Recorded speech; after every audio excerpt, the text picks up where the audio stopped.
sinet mo riyan, ihinto siya riyan. Oh, oh. Oh. Para tuloy siya naging timer. Sira na yung wash timer mo. Ito yun. Kunin ko na lang kung anong klase para mabilang ko na agad. Yan lang naman, no? Sige. Ang tagal doon ng pamaking ko. Ilang wires? Ay, mga trace lang naman ito. Ang palit. Westinghouse.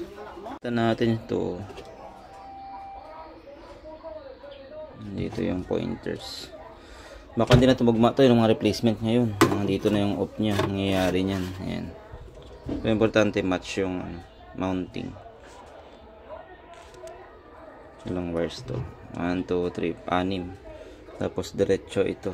Hindi slant. Sa Iberpro kasi slant eh.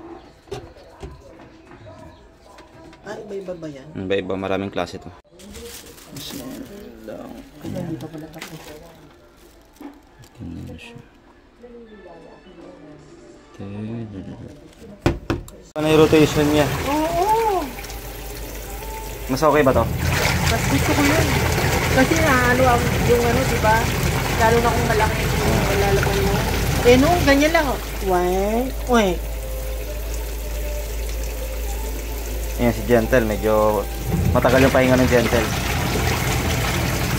Ay, dapat dito. Yan, yan saglit. Ito yung normal. Mas mahaba pa din sa original.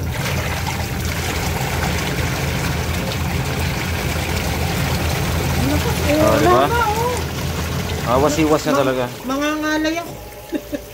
Mangangalay yung damit. Kailangan mo na kaya? Wala matesting. Okay na.